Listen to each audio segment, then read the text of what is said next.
This is Trend Following Radio, where great thinking comes alive.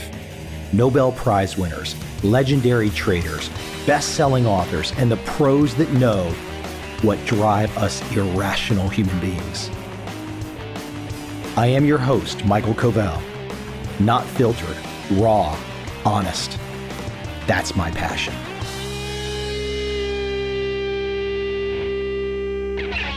A return guest today, Vitaliy Katsenelson, out of the good state of Colorado, I do believe. A value guy, not a trend-following guy, but a value guy. Now, the interesting thing is, a lot of value guys actually have a very similar perspective to trend-following guys. It's just a different strategy. Because I seriously doubt anyone listening really wants to heap a bunch of negative whatever onto Warren Buffett, who was a value guy. Now, don't get me wrong. I've taken my pot shots at Buffett over inconsistencies and all that kind of fun stuff over the years. But the bottom line, a hell of a lot of success. Vitaliy and I cover some territory today. I take him all around places he probably wasn't expecting. But he's a sharp mind, a quick wit, and we had fun. That's the key, right? Can we take you on a little bit of a journey for about an hour and give you some insights? Give a different perspective. We tried. I hope we succeeded. Without any further delay or setup, let's jump right into my conversation today with Vitaliy Katsenelson.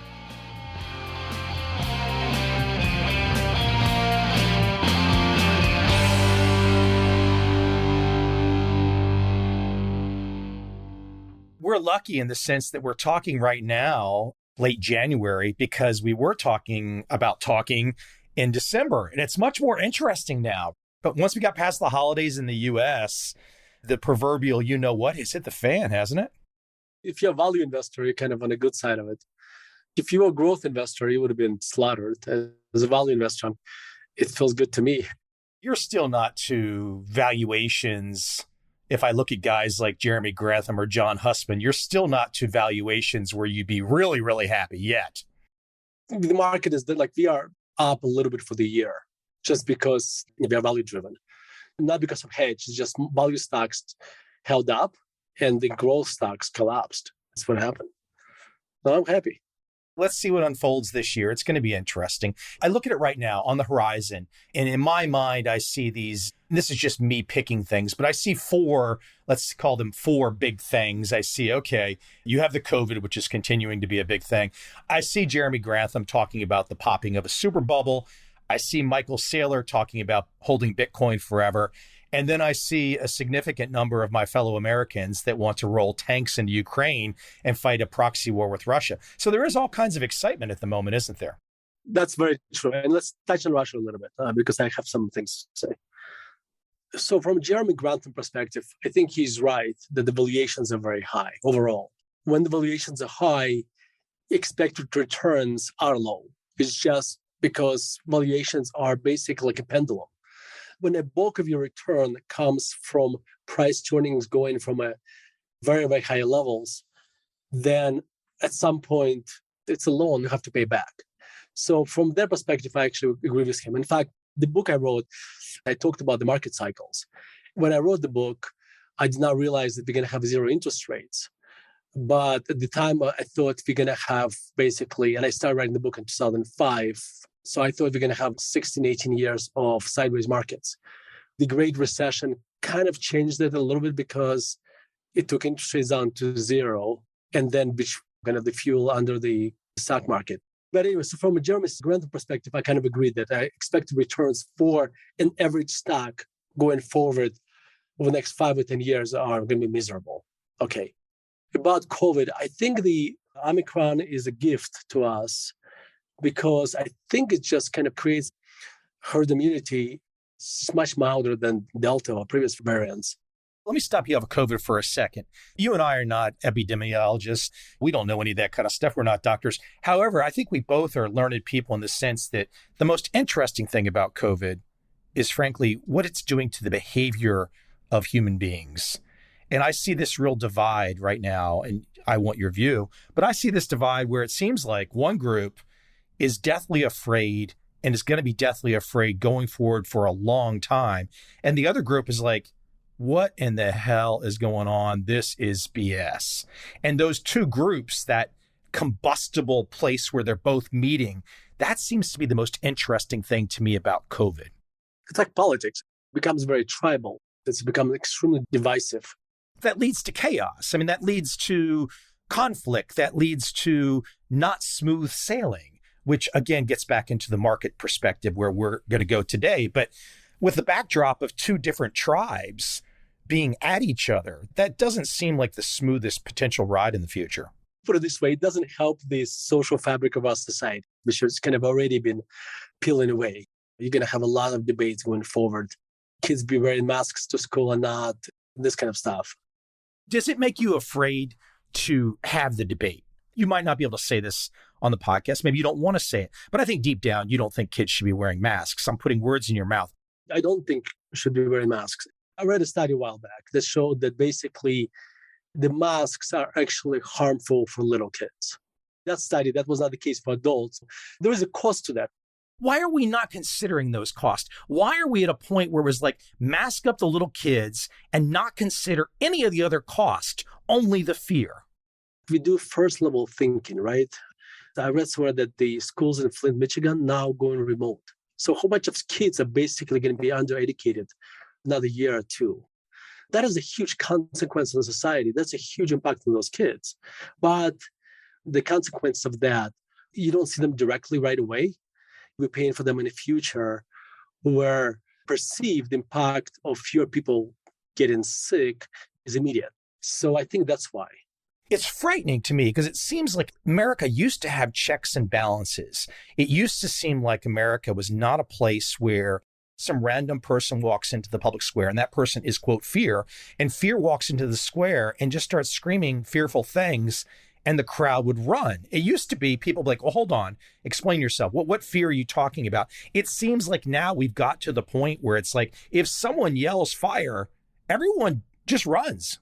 I agree with you. I think we're becoming a nation, and this is not just us. I think it's Western Europe as well, with luxury beliefs. We have these beliefs that they usually operate on the first level thinking, not on the second level thinking. They make us feel good. When they meet reality, they fail. And let me give you an example. I'm going to change the topic a little bit, but green energy. And if you look at solar power and wind power, and this is not even the United States now, it's Germany. In Germany, after Fukushima, they got in the process of shutting down their nuclear power plants. When they start to switch to wind and solar, because they wanted to become green.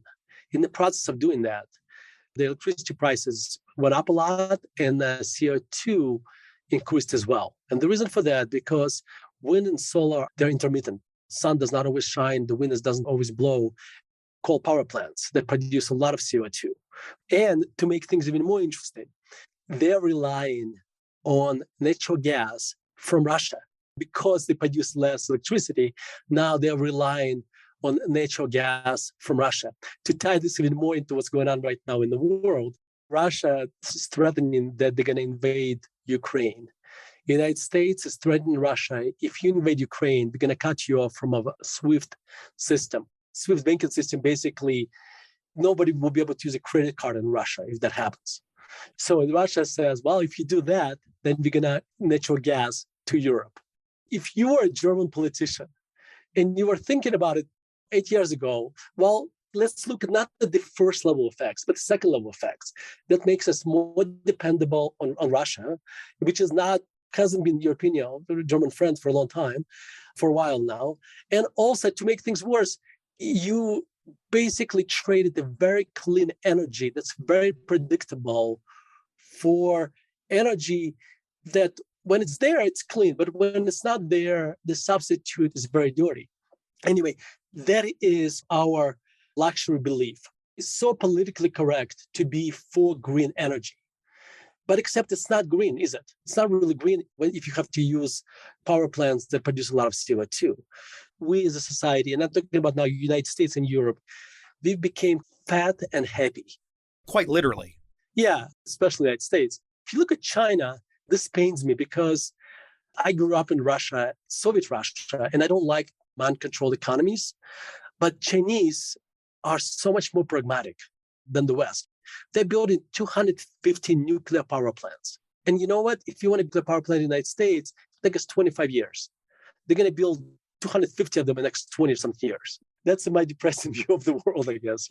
I'm comfortable with this, our conversation just going off in any direction. That's fine with me. But you brought something up growing up in the former USSR, you yourself, your family, growing up under Soviet communism. You bring up China, and I've done my share of getting around mainland China in the last decade. Compare and contrast. I did not have a chance to go to Soviet Russia, but the two forms of communism are very different. They are. I was just in America for 6 weeks. When I talk to American friends, if they're talking to me about China or Vietnam, for example, they just look at me and they say, but it's communism. But it's communism. Okay, it is, but it's not the kind of communism that you grew up thinking about. They have one thing in common, though. Let me tell you one thing in common between Soviet Russia and the communistic China: the personal liberty, personal rights. This is a nuanced conversation because the reason it takes 20 years to build a power plant, a nuclear power plant in the United States, because we have a lot of bureaucracy, but also because back and forth between citizens and the power company or whoever wants to build a power plant. China, same thing would have been in Soviet Russia. You have this shortcut to greatness. In other words, you just do this imminent domain on steroids. The reason they were so much more effective dealing with COVID when it just broke out in China, because they just locked up people in the houses and bolted their doors. But there's a cost, personal liberty. Saying I'm confused is probably not the right word, but I can see both sides of it. I can see advantages and disadvantages. And I still, after living in Soviet Russia and experiencing all the corruption that comes with communism and a controlled economy and all these bureaucrats, I tell you, I would pick the fat and happy America anytime still over China. But at the same time, I can see how we are losing. We are losing to China. We are losing because like over the last 20 years, we kind of lost our pragmatism, I guess. That's what happened to the United States. We've lost a lot of rights, too. The virus comes to America in early 2000. Plenty of Americans have lost their businesses. They've lost their livelihoods. They've lost years of schooling. They've been forced to take certain actions, even if they were never sick. And those are all loss of rights. For me, spending 8 or 9 years outside of America, I start to think that the American, and you've got an interesting perspective coming from where you did to America, but I definitely don't think that fanciful look up to America, they've got such great individual rights. It sure doesn't look like that to me. And I'll take it a step further. If I look at mine and yours ability to say things, you and I have to, since we are speaking in public quite a bit, we're writing in public, you and I have to self-censor. Now, somebody might say, well, Mike, you and Vitaliy, you guys have to self-censor because you're involved with social media companies, and those social media companies have rules and whatnot. And if you say the wrong thing and YouTube doesn't like it, they can take you down. And those are just private companies. That's a load of you know what, because those private companies have got U.S. government protection. I look at this rights thing with America. It might not be the exact loss of rights that took place in the former Soviet Union. It might not be the exact loss of rights that you don't have in China. I think for us Americans to pretend that we are not losing rights, especially in the last 4 or 5 years, I just laid out where I see it. I agree with you. And I wrote this essay, which was published in Barron. It's talked about that, exactly that. I came to the United States 30 years ago on December 4th, 1991. Last December was 30 years. I wrote this essay reflecting on my life in the United States. And one of the points I made that I think I understand this country less now than I did 20 years ago. The couple points. Number one, that we became very tribal. And when you become tribal, you stop thinking. When you belong to a tribe has a program curriculum. I don't know what you want to call it, but give an example. If you talk to a Democrat, I know exactly what Democrat is going to tell me. If I talk to a Republican, I know exactly what Republican is going to tell me.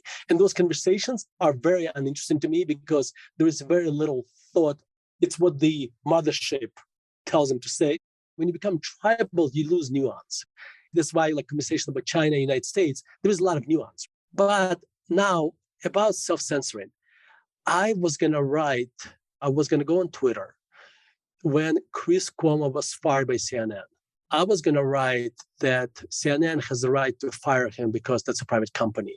And I was going to say something along the lines that I don't have a problem with Chris Cuomo because he was basically jeopardizing his career to help his brother.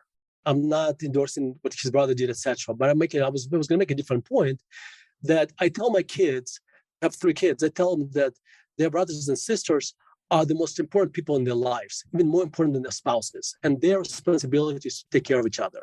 So I was going to write about that, completely political. But then I self-censored myself. And I self-censored myself because I just did not want to have this people coming out after me about telling me how horrible his brother is, whatever. And you know what? When we self-censor ourselves, we basically destroy freedom of speech, one self-censoring at a time. So I do agree with you that we do this more and more. We are less free now in the United States than we were 10 years ago. We are doing it to ourselves. I find this part with the social media, which it may be changing. It seems like there's new platforms and all that kind of stuff. But the idea that I could take white papers from the CDC, white papers from academic journals with accomplished people and read those on Twitter, YouTube, Facebook, and be banned from these platforms and have no recourse because of government exemptions. You talk about rights. I tell people sometimes when I'm in Asia, the places that I see censorship on the internet, if I'm in Thailand, I see censorship on the internet. If I'm in Singapore, I see censorship on the internet. I don't see it in Japan. If I'm China, I can't access certain things. I don't see censorship in Vietnam. So it's really interesting. It really takes some time to kind of move around to see what's going on. But the censorship that's taking place in America is quite nefarious. Coming back to Russia, my father had a friend whose brother, when he died, he left him some books. And one of the books was one of Solzhenitsyn's books. KGB found out that my father's friend has that book. And basically, my father's friend lost his job. He was a teacher at a prestigious university, and he lost his job. And he actually got off easy because he could have gone to jail. Obviously, being banned from social media is less than that, but it has similar shades. You have opinions that you're allowed to have, and you can voice, and opinions you cannot voice. And then, ironically, 6 months later, you find out that people that were banned from Twitter for whatever their thoughts were on that the virus came from a lab in China, that's actually now prevailing where the virus came. We are less free. One part of why I struggle that Twitter still, or Facebook, still are private companies. And this is where I struggle with that. They have incredible power, but they're still private companies. They have these exemptions. I forget the particular legislation, but they have these exemptions that being a publisher, not being a publisher, and those have got to go. Then I'm on your side. Let me ask you a question. One thing that's really interesting I noticed when I first came to Vietnam was you go in the bookstores and even government-owned bookstores, and I'm like, well, that's an interesting title to see on the shelf in modern-day Vietnam. There's The Fountainhead and there's Atlas Shrugged translated into Vietnamese on the shelves. I didn't expect to see that. Is there anything in modern Russia right now that is excluded from the shelves, or is everything wide open? I wouldn't know because last time I've been to Russia was 13 years ago, 14 years ago. I doubt it. I mean, I think it's all there. It's kind of interesting. The way Russian government brainwashes people, actually done very differently, but it's incredibly effective. Russian government basically controls TV. I forget, there is a first channel, second channel, and third channel, and they control the message that people hear. But what people? The over 75 generation? I mean, the young people are on TikTok. Are there access restrictions to the West on the internet in Russia? I don't think so, but you know what happens? You would think that you have all this information. That's what I thought. You would think that there's all this information. They can go and read Wall Street Journal, New York Times. They can read anything they want. China, some of the American websites are blocked. There's no great firewall in Russia. So they can go anywhere they want. However, when I studied marketing at the University of Colorado, one thing I learned there is that for somebody to remember your message, they need to hear it 6 times. Well, when you're working and you come home and you turn on TV and you watch your favorite shows, and then you watch evening news, that evening news is basically curated directly from Kremlin. Therefore, Putin is always presented as a this mythical figure who is fighting for, average Russian. And if you watch this enough, it's basically brainwashes you, or most of the population, to think that's what it is. If I turn on CNN and I watch it every night, I'm going to feel brainwashed too. Yes, there is a difference between the biases. I changed my mind on this. In the past, I would have argued with you about this. When I think about CNN, MSNBC, and Fox News, the same thing happens, and you watch 3 different channels, and they have completely different interpretation. They stopped being news channel, and this became interpretation channels. The same happened in Russia, except it's the government tells you what to do. So there, CNN makes a choice. But hold on, if CNN puts Comey, Clapper, and Brennan on nonstop, is that really CNN, or is that the American government? Just to give a little devil's advocate position to your stance there. They can go on any channel they want to go. They go to particular channels, that's for sure. Yeah, and that's fine. It's definitely biases. I'm not disagreeing about this. All I'm trying to say is that you probably will lose your job. I guess people can lose your So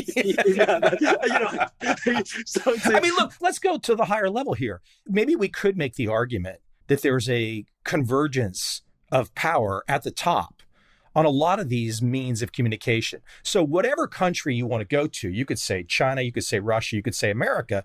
I think each person could argue that more and more power is being concentrated at the top, and more messaging is starting to look like pure propaganda at the top of a lot of countries, not just the ones we're talking about. It seems like every country is controlling the message in such a way to, the truth is far from seen. Absolutely. This is why on Twitter, I follow different news publications from different countries, because I get to see different news from different angles. I'll follow Al Jazeera, and I know whatever they're going to report about Palestinian-Israeli relationships, I know the bias, but they're probably going to be less biased reporting on what's going on between Ukraine and Russia. You see what I mean? Because that's not in their so-called bias, I guess. Let me take you on a U-turn, though. So here we talk about all these things, and some of the audience might already be feeling their blood pressure rise, or maybe they're feeling a little excited or whatever. But I don't really find myself becoming terribly, I might get emotional in my voice or my inflection, but in terms of my personality, I find myself very stoic about these issues, meaning, okay, what can I control? What can I do in my life? And yes, these things are going on out there, and some of these things might be good, they might be bad. Ultimately, in terms of leading one's life, I mean, I noticed a few people, I bring this up, I noticed a few people get really vociferous on my Facebook. They're ready to send the American troops into Ukraine, and they're ready to fight that hot war with Russia right now. Send American boys there right now. And they're so emotional about it. They're just like, we've got to do it. And I'm like, where's that come from? Because ultimately, you can't really have a nice life if you're that geared up all the time. I think my goal last couple of years, I made this choice, is that I read more books. I watch very little TV in general. That's just my blood pressure. You're right. There is absolutely nothing you can do about this. There are things in your life you can control and things you can't control. When you watch news, it's, in all honesty, most of it has 0 calories and it has a shelf life of a day or two. If you read books, books have shelf lives of forever. I have to read news. I guess my professional hazard. I'm an investor. There, I've tried to focus less on politics and focus on economy and geopolitics a bit more. I'm just going to keep throwing stuff at you. I'm looking from afar. I saw it a little bit when I was back in the States in November and December. Why are the shelves at the local markets, Costco, local drugstore, et cetera, why are those shelves in America in 2022 starting to look like the former Soviet Union? Why are these shelves empty? And why are people not complaining? Like, what is going on? It seems entirely nuts to me. Is that what you saw when you were here? I saw shelves empty for sure. That's just my personal experience. But if I can look out to the broader experience, clearly there's been a ton of news about this as well, that shelves are empty. I saw this in March, April 2020. Then it made sense because it was a panic. A grocery store has inventory maybe for 5 days, and people come in and just stock up for 2 weeks and grocery store runs out of inventory.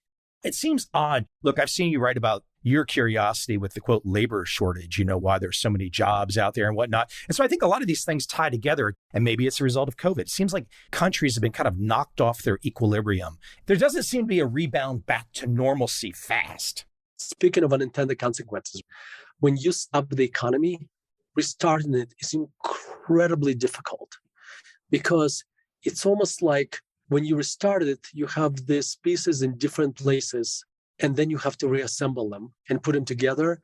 And that is a very painful and inflationary process. The inefficient and inflationary process. The interesting part is that I still don't know why we have labor shortage. Nobody still has a good answer, which is a huge puzzle. For a while, the explanation was very easy. You paid people not to work, then they didn't work. Okay, so that was easy. But now it's almost like a lot of times the answer, it's not just one answer, but many different answers. And maybe it's a combination of people said, you know what, life is too short, and some baby boomers retired early. That could be part of it. I think if your school is online, it usually impacts women a lot more than men. They usually stay at home with kids, and that's pulls them out of labor force too. Other things like that. COVID in itself, because if you've been diagnosed, you have to stay home you have to be in isolation. It used to be for 10 days, now for 5 days. That pulls you out of labor force as well. A combination of all these things. The inflation is out of control. And I tell you the interesting part, everybody is raising prices on me now. Accountant raised prices by 50%. My bookkeeper raised prices by 50%, by 33%. Somebody else just raised prices on me by a lot, not like 5%, 30 or 40%. It's just, I can see prices going up all the time. Our compliance person just raised the prices by 50%. Prices are going up everywhere. Come on, rich guy like you, that's no problem. No, that's the thing. I'm being facetious. It's going to impact me a lot less than somebody who is making $18 an hour. They will be impacted by higher gasoline prices, by higher food prices, housing prices. Rents are going up through the roof. I'm not even complaining, I'm just noticing it. Those are the second order effects. When you shut down the economy, that's a first order effect. And you're trying to stop the spread, what are going to be the second order effects? That's something we always should think about. I'm sure anybody around the world that now after lockdowns can walk their streets and see stores, restaurants, businesses, etc., that were once there, perhaps there for over a decade, and that are gone, not just temporarily closed, but gone. And now one has to think about, what does that mean? Okay, well, they're gone. That means they got their butt kicked. They've lost a lot of money. Their business is closed, so they don't have that money coming in. The person that was getting rent's gone. They still got to pay the mortgage. Now extrapolate that out across the economy. That is a nasty kick in the you-know-what. Yeah, and I think a lot of it got covered up by this tremendous liquidity that has been thrown into the system. I want to switch topic a little bit on liquidity because I think it just amazes me how crazy things are. I have a friend who had a store that he sells baseball cards. He has the best year. He made more money in the last year and a half than he made in the previous 20 years. Just baseball cards. You start seeing what's happening with not one cryptocurrency, but a whole bunch of cryptocurrencies. And then NFTs. Anywhere you go, you see this excess. That is just a function of all this liquidity that we have in the system. And obviously it spills into stocks as well. Look at the housing market as well. Everything. Again, that's a second order effect of us shutting down the economy, by the way. And that's not going to end well.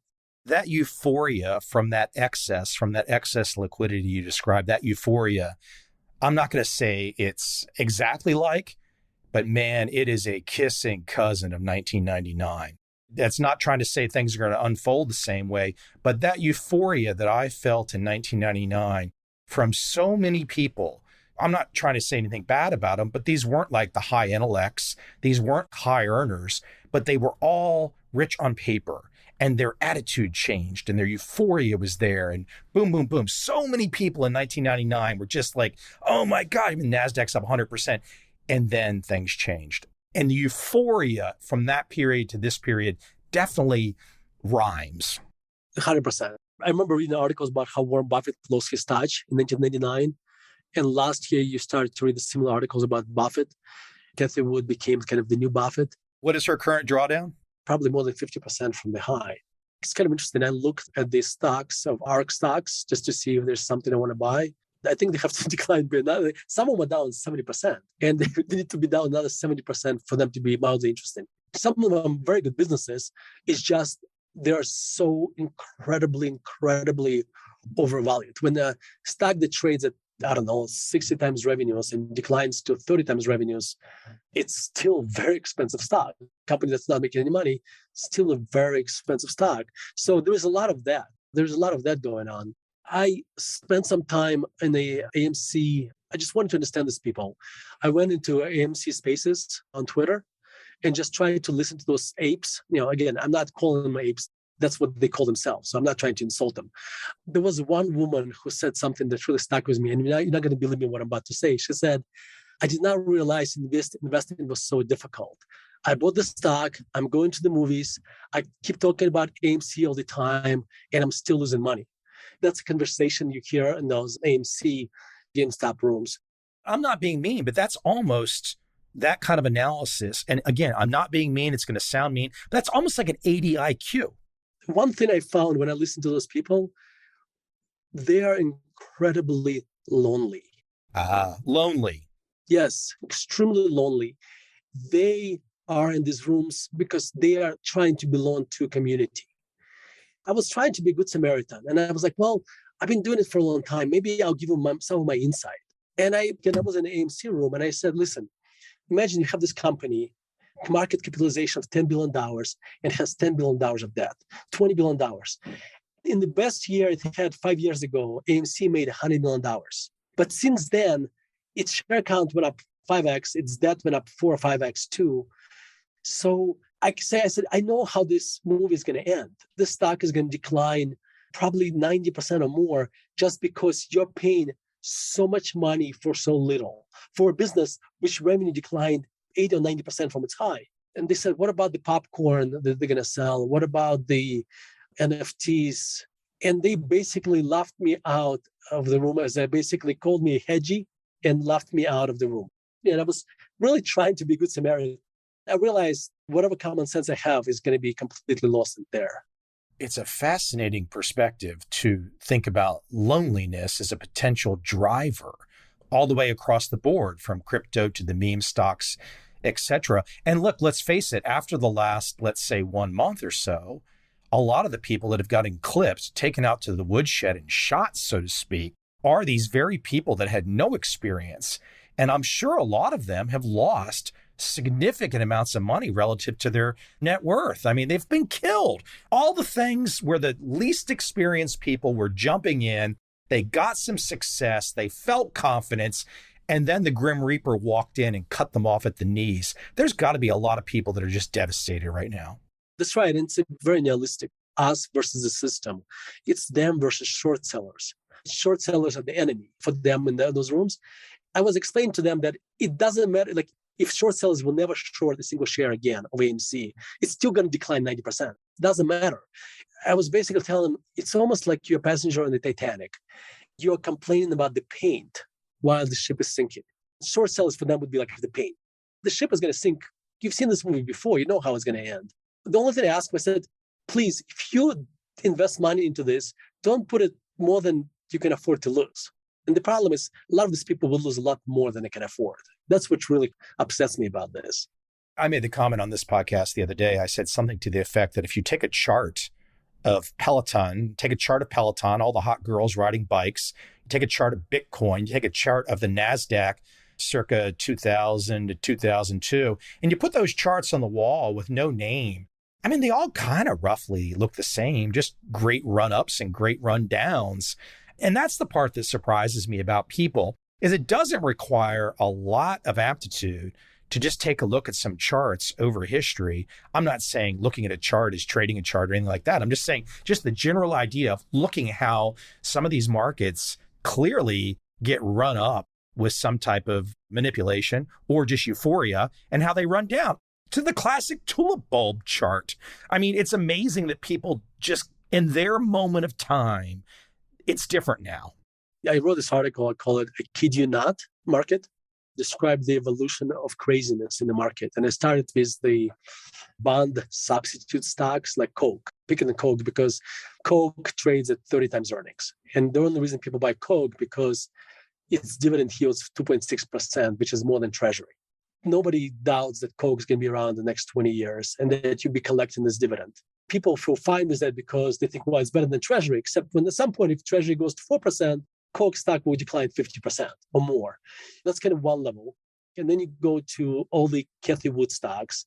And then you go to, it gets crazier, but at least they're real businesses. And then you go to Tesla, has a market capitalization greater than all automotive industry combined, probably globally now. Then you go to GameStop and AMC, but Tesla actually looks more rational compared to GameStop because Tesla is the company of the future, but GameStop is a retailer of video games, packaged video games, where digital video games are going to be, that 3 years from now, no one's going to be buying packaged video games. And then you get to cryptocurrencies. And here it gets very interesting because you have these two sides. You have Bitcoin maximalists who basically saying Bitcoin our God and savior, and that is the currency. And then you have a whole bunch of other people who say, well, it's the caveman's currency because it's very inefficient and there's a lot of drawbacks. And therefore, we invented the better currency. And there's probably a few dozen strong contenders. And you have to know which one is going to succeed, but you know that not all of them are going to succeed. And then overlap all this euphoria that's going on around you. You know that I don't know what the price of this thing should be because they don't generate cash flows. And I could argue that most of them probably should be worthless. But you know that they're overvalued just by definition because there is so much liquidity in the system. Then you got NFTs. My son is a student at CU Boulder. He told me this story. Ozzy Osbourne, all of his friends now in their free time, instead of going drinking, they're spending their time in these chat rooms singing praises to crypto bats. That is an NFT that was created by Ozzy Osbourne. In these boards, the more praises they sing to these crypto bats, the more likely that they'll be able to buy these crypto bats at a air quotes wholesale price so they can flip it. Ozzy is going to create I forget the numbers, 9,200 crypto bats, NFTs. And my son was asking me, Dad, isn't that by the definition of a Ponzi scheme when everybody is buying it so they can just flip it? I'm like, that's exactly right. That is what's happening right now in the world. All the different craziness that's going on. I don't know if you read about this woman who was bottling up her farts and sold $200,000 worth of them online. There's always a bunch of weird dudes out there that want to pay for kinky sex stuff. So, The funny part about this is that I guess she had a very unhealthy diet and she had a medical scare, so she stopped doing it. Now she's just creating NFTs instead. Let me throw something out at you because I think ties into where you've just gone in the last few minutes. Maybe I'm going to lay out a rough scenario for a longer piece that you could compose. Maybe you'll think I'm crazy or I'm onto something. If I think about peer pressure, I think peer pressure is governing a lot of, for example, why younger Americans are not working. It's governing why younger Americans are involved in crypto Ponzi schemes or other types of Ponzi schemes, GameStop, et cetera. It's governing why a lot of young ladies are on OnlyFans selling stuff.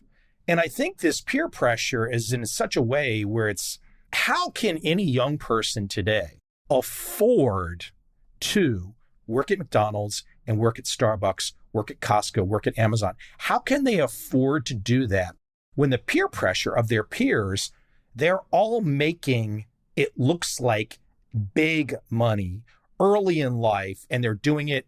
Maybe a lot of people don't even know where that particular young lady is getting all of her money from. She's not telling anybody that she's doing something on OnlyFans.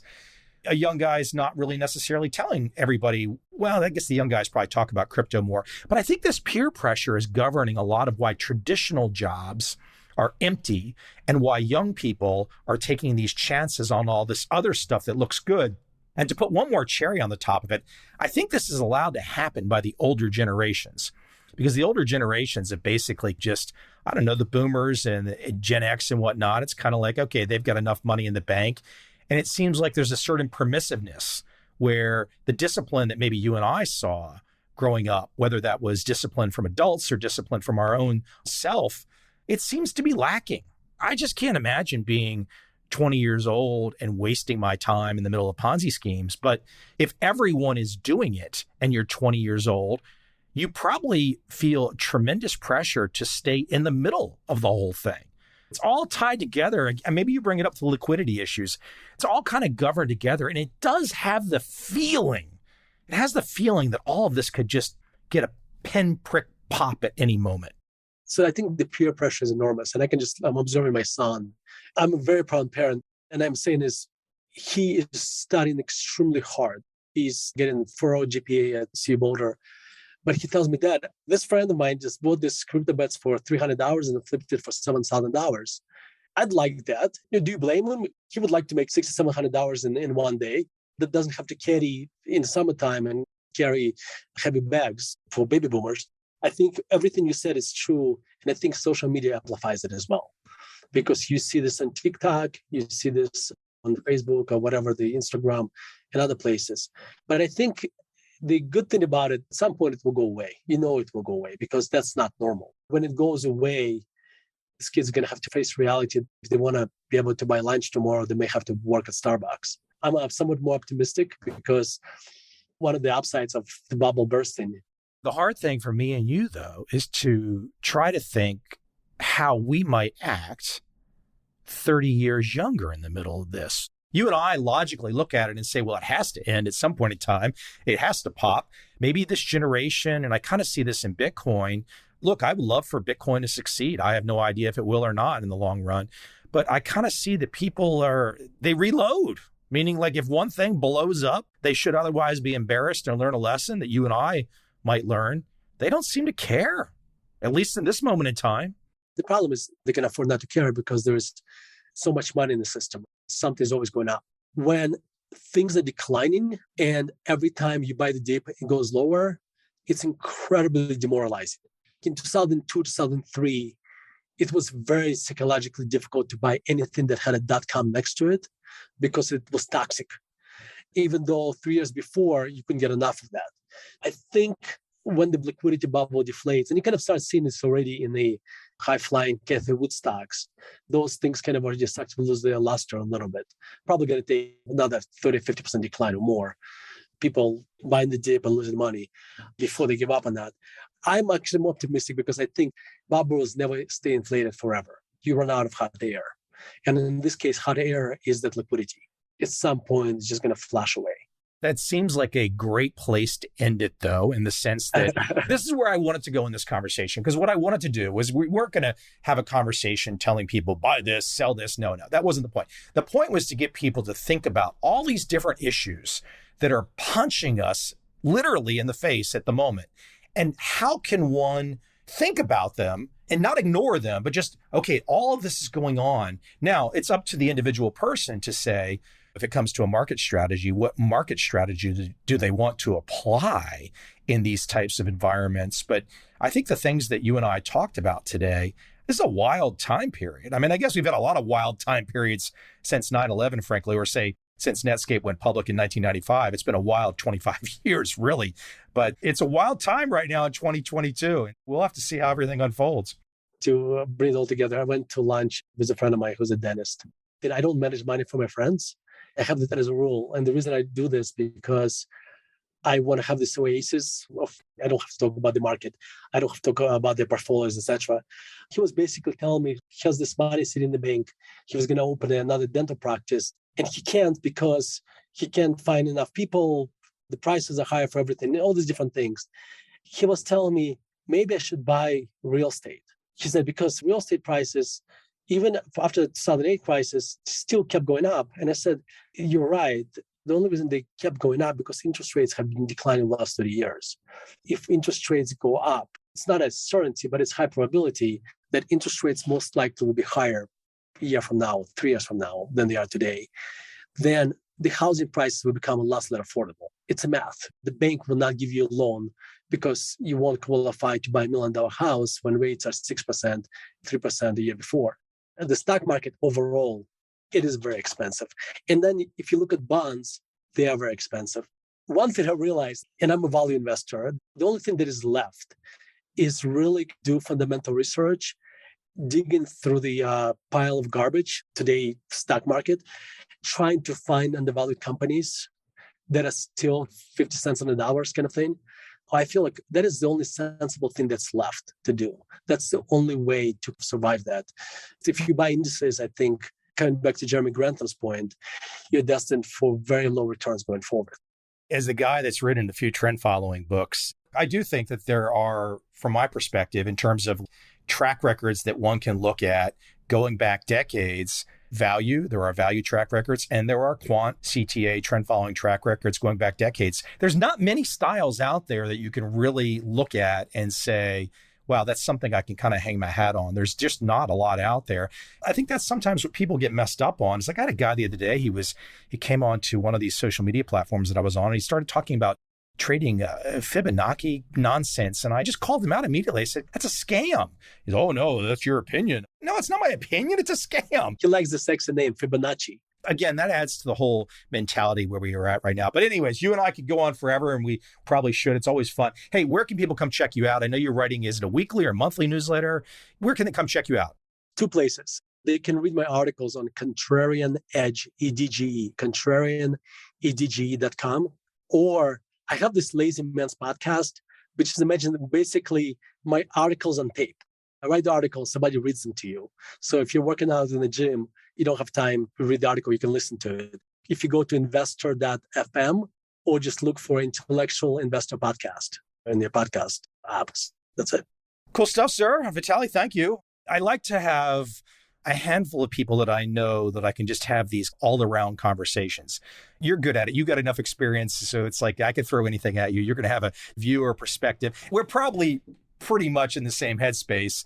If you disagree with everything that I said today, I don't think I'd want to have you on because I think you'd probably be batshit crazy. So, no, I think you and I probably agree a lot more. And I think the key is that we tried to talk today about very complex, nuanced issues. Thank you, Michael.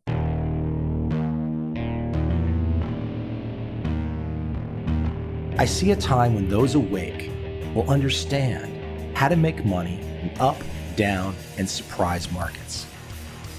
Whether new trader or experienced, college student or financial advisor, protecting against a crash or just trying to make a lot of money, trend following offers everyone an answer in uncertain times.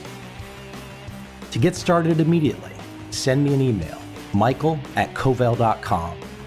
I will send you the right trend following steps to take along with my free video. But if you want to buy and hold, trust the government and trust Wall Street, this is absolutely not for you.